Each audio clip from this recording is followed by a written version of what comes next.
three veterans in particular. One is James H. Blaine. He served the United States Marine Corps in the 1950s. Second vet I want to mention is Jack McInerney, who served the United States Marine Corps in the 60s. And I met a gentleman today, and I'll tell you about him in a second after this play. On fourth down, Weideman will carry on the first down. Thompson Middle School in St. Charles today had a marvelous Veterans Day program in which they invited 36 veterans to be honored. One of the veterans they honored was a gentleman by the name of Paul Rodewald.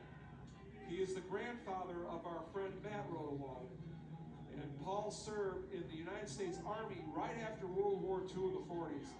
So just three veterans who did the job for the United States. Thank you so much for your service. And we should also mention our engineer Dan Lee, a Navy man. So thank you guys. Thank you for your service. Of course, Monday is a big day. It's the United States Marine Corps birthday. That's right, Jack. I had my days mixed up because Tuesday is Veterans Day. Monday is the Marine Corps birthday. My dad actually, Jack, he had it made 3 days in a row. His birthday is November 9th, the Marine Corps birthday November 10th, and Veterans Day November 11th. Right in a row. You gonna go get some birthday cake on Monday? Yeah, I am.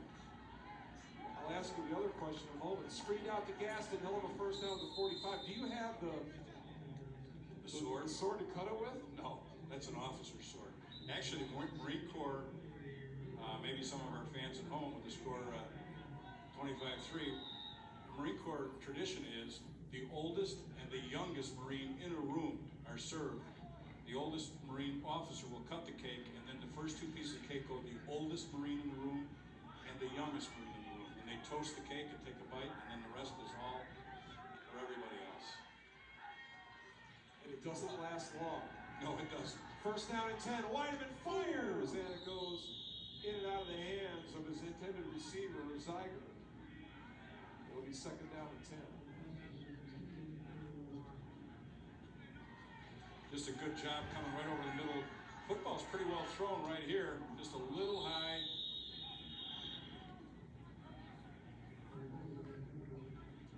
Providence defense has been so effective all year long. They just do an outstanding job. They only give up 85 yards rushing a game and 163 passing for a total of 247 total yards and 15 points a game. That's pretty good defense.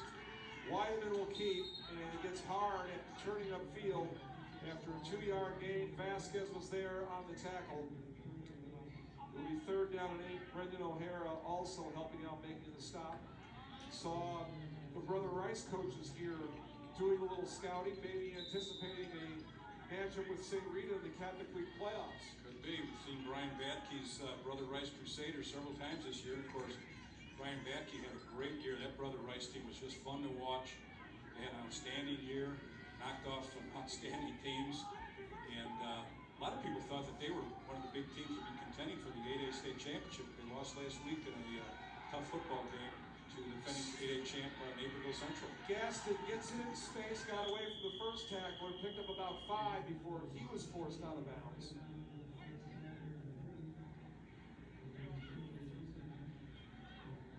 Just a long night. Of course, Brandon Gaston, his older brother Bruce, I'll tell you what, Jack, when it just comes to the eyeball test of what a football player should look like, his brother Bruce, dude was about 6'6", and about 4.5 feet of it was legs.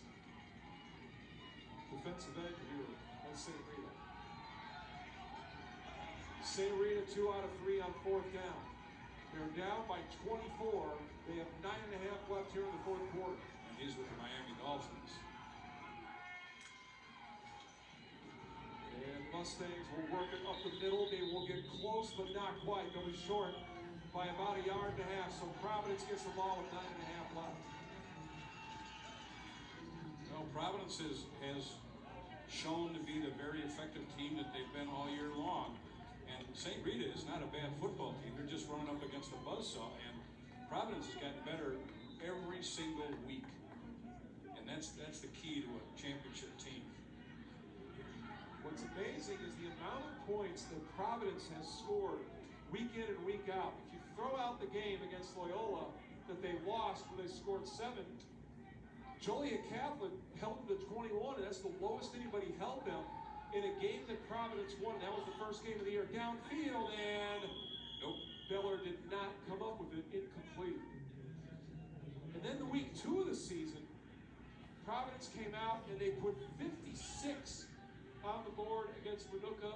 Justin Hunniford threw 7 touchdown passes in that game. School record.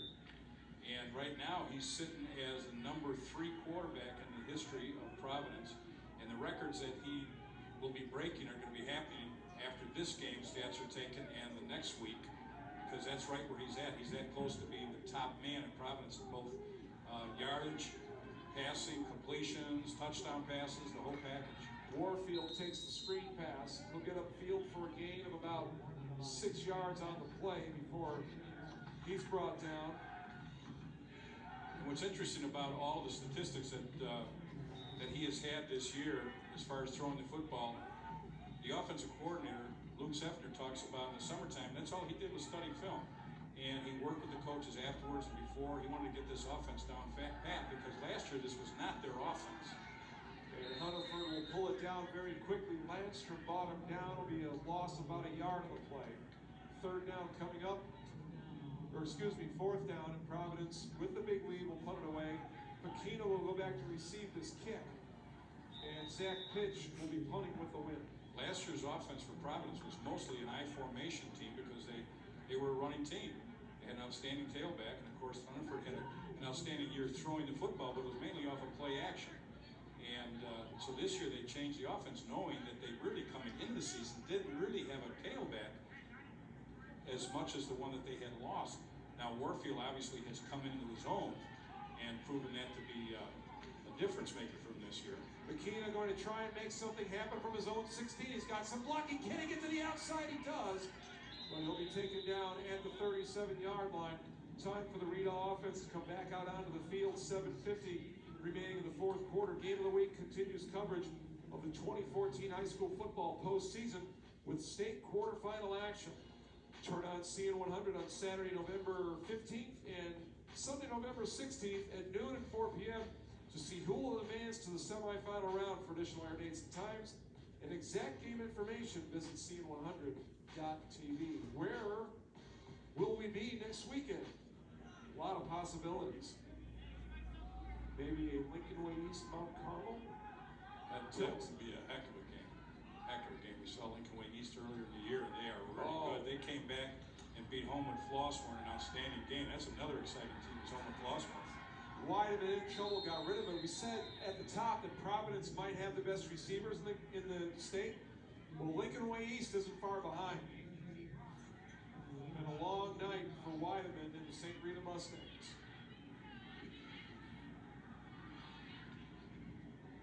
Matt Rodewald pointing out we could have a St. Charles North Geneva matchup in the next round as well. The North Stars have a big test in front of them tomorrow. They will host Cary Grove. Is it the Geneva Vikings? Yes. And the Cary Grove Trojans, they make no secret about what they're going to do. They're going to run it more, and run it even more. And that will be complete. Be a gain of about 1 as Zuniga comes up with it.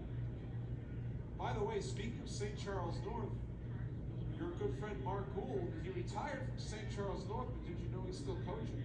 Well, he is coaching middle school football. Is that right? Yes, he is. He probably has some of his youngsters, his family, maybe at that level.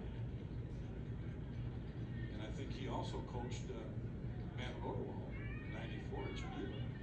Matt Rodewald, I think. I'm not sure. I might have to look in the archives. There's so many of those records there. Now, there might be a lot of whiteout on some of those. All those Viking records. That pass incomplete. Matt settled. Played, a lot of times he had CD next to his name, coach's decision. At least he didn't get the Greg Popovich thing, DNP old.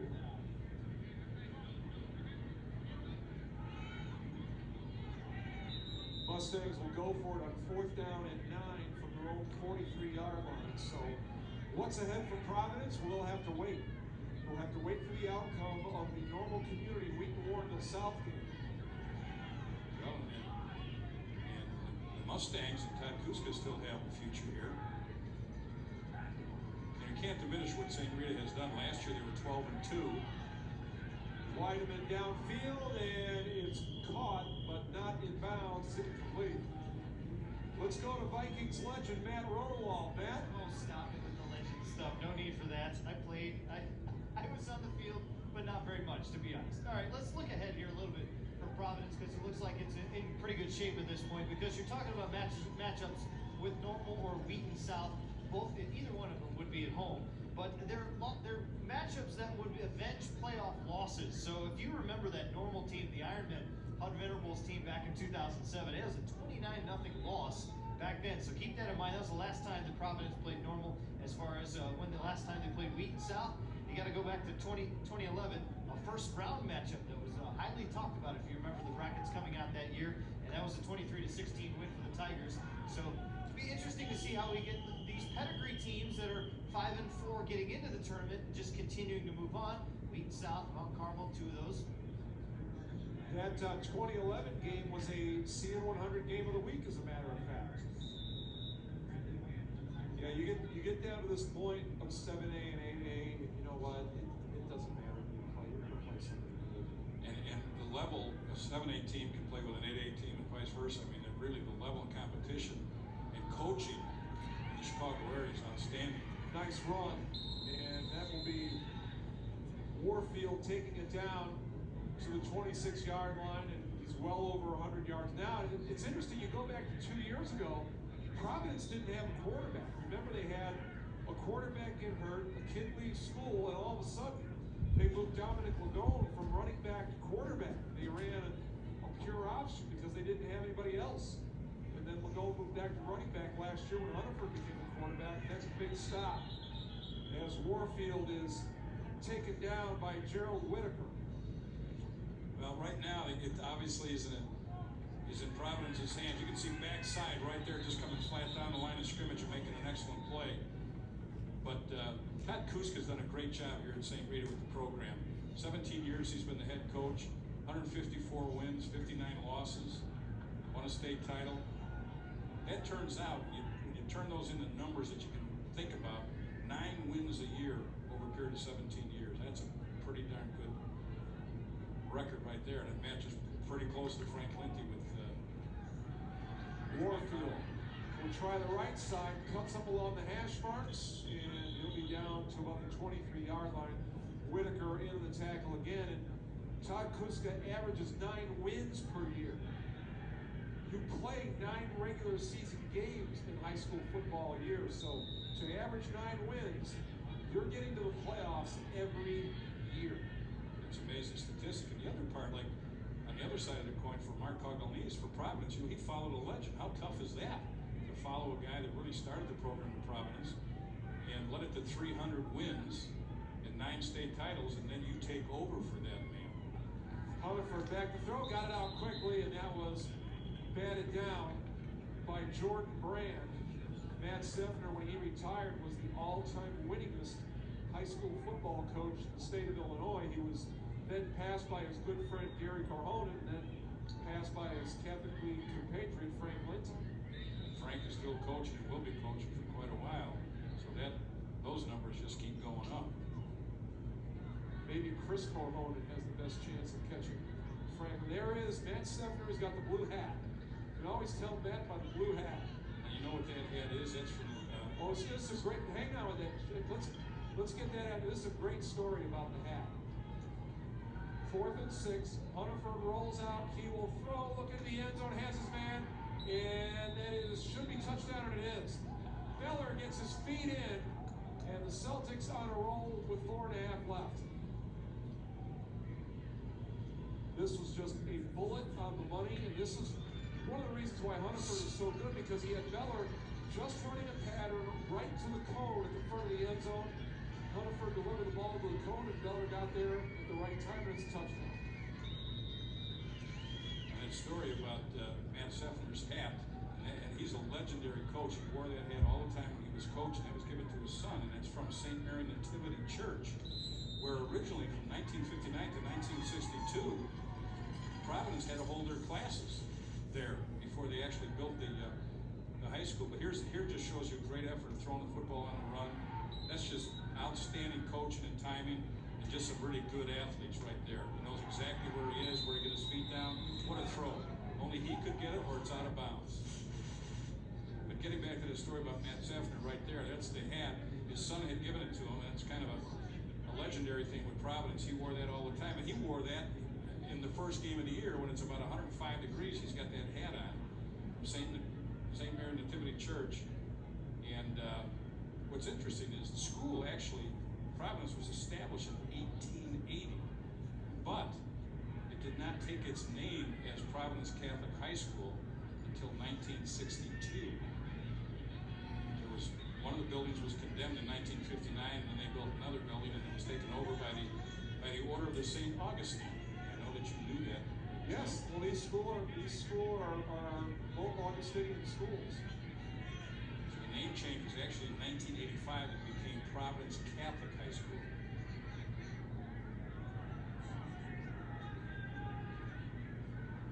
That's the first points that Providence has scored in the fourth quarter since the Brother Rice game, which was in week 8. There was a lot of points scored in that game. Well, they didn't need any points in the fourth quarter against Lake Forest Academy or Quincy. And this will be Gaston, far side of the field, and he's up to about the 30-yard line, and he will be brought down. Jack, do you have any sort of memorabilia at all from your grade school? Since you were talking about St. Mary Nativity. I have a broken ruler that a nun gave me when I graduated in 8th grade, and it had all kinds of electrical tape on it because it was broken in about 8 different spots that she broke it on trying to teach me to keep my mouth shut during class. Did you get a diploma from 8th grade? I did. Yeah, I have one too. Unfortunately, it was lost in a fire. I tell people I have a diploma from 8th grade, they look at me like I'm nuts, but I actually have one. If you went to the Catholic grade schools, you more than likely have a diploma. I just assumed I had a diploma because I left in June and I never went back, so. And it'll be Weideman carrying to the far side of the field. Madej will take him out of bounds just short of the first down. So when I tell people I have 3 diplomas, it makes me sound like I've got a master's, but one of my diplomas is from 8th grade. There's just a cutback right here against the grain, but Providence, the backside, what I really like about Providence defense, they never over-pursue. The backside stays home for reverses and any kind of cutbacks if they're running a zone look. And they just do an excellent job backside, away from the play, staying home, and then they end up making a big play. Second That's down. just defensive discipline, excuse me. Sorry, Jack. Second down and 2, and very nearly picked off by Dan Miller.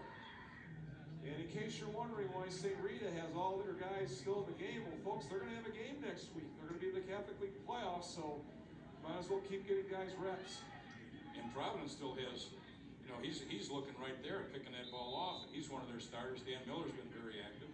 Let's go to Matt Rodewald, Matt. Yeah, not much more reps. You're going to see some of the younger guys get in here in just a second if they can keep this drive going here. But kudos to the defensive coaches for St. Rita. They came over to the team, and, you know, at this point, you give up a touchdown like that, you expect to, you know, talk about being embarrassed or something like that. But no, the St. Rita coaches said, hey, there's nothing to be ashamed of. I mean, this is a good football team out there. So they're looking forward, but they understand what they're up against today. Thank you very much, man. I think that's one of the hardest things in coaching is that when you do get to the end of the line, and yes, they have the Catholic League playoffs coming up, but getting knocked out of the state tournament is an end in and of itself. And how quickly a good coach will quickly flip that switch from, you know, disappointment to, hey guys, this is what we did that was positive. These are some of the things going on, because you got to leave your guys with a positive thought. Well, not only that though, Jim, he's going to have another game next week, right? So he can't lose this team now after this loss. He's got a couple more games coming up, and I got a feeling that they're going to be moving along a couple more games here. And that'll be a short kick. And that's actually the kind of kick that got things going against Plainfield East last week. In that 30-mile-an-hour wind, the Bengals had to punt early into the wind. They had a -2-yard punt. St. Rita got the football, took it in and scored, never trailed all night. Oh, we're getting a lot of new players coming out here now. And I would think, Jack, the hardest game in the Catholic League playoffs to play is the week after you lose the state playoffs. So Providence will get Hunneford out of the game. This is Steven Simowitz, their backup quarterback. hasn't seen a lot of action this year, and when the guy in front of you is going 38 touchdowns and 1 interception, you don't get to play a lot. Celtics will keep it on the ground. This is Sean Deal right up the middle, taken down to about the 20-yard line before he's brought down. Well, what's interesting about Sean Deal, that was a heck of a run right there, is that he actually was the starter before Warfield beginning of the year. Nice job right there, running straight ahead, lowering the shoulder. And he's actually started last week when Warfield was hurt, but he's averaged about 4 yards a carry, done a nice job. And somebody told me about him early last year. In fact, it was my dentist, Bill Lawley. And he's the nephew of my dentist, and he said, you know, he's a pretty good running back, and obviously he is. What happened was he got hurt, and that gave Warfield a chance to step up. And then after Warfield put on those displays, it was tough to get him out of there. You know, I have to go to prep for a game. I go to the internet and watch a little video and try to learn as much as I can, and I guess all this time I just needed to go to my dentist. All you gotta do, yeah. And then you know, when he puts Mr. Thirsty in my mouth, I just sit there and listen. Mr. Thirsty. You know who that is? That's the one that. Oh my God. Mr. Thirsty. Second down and about 8. Now the Celtics are kind of in no man's land here. They're close. I'm sure they really don't want to put it in the end zone. But then again, you got guys out there playing that have been getting beaten up in practice all year long. Now it's time to go hit somebody in live action. They want to see if they can pop it into the end zone. Deal gets a couple of yards, will be 3rd down and 6. And also, you know, coaches look at this part of the film. They don't turn it off after they figure it's a win. They keep looking at this because some of these players would be the ones stepping in if somebody gets hurt. So they want to make sure that they are being as effective when they get their opportunity, whether it be the linemen or the backs or the receivers. I would imagine this is going to be Deal or Simowitz again. I would not expect the ball to be thrown here. Providence is letting it run down as far as they can. And what's nice about this field, Jim, is they have the clock in the end zone. Yeah, this is one of the few high school fields, Stevenson being another, that has the play clocks. And it's really a lot of help for the quarterbacks. We saw Hunnifer really use it well earlier when he called for a timeout, and that is going to be the final snap of the football of this game. The Providence Celtics, they were impressive tonight, folks. They run their record to 10-1, and they advance on to the 7A quarterfinals where they will take on either Normal Community or Wheaton Warrenville South. Providence wins it tonight over St. Rita by a final score of 34-3. We're back to wrap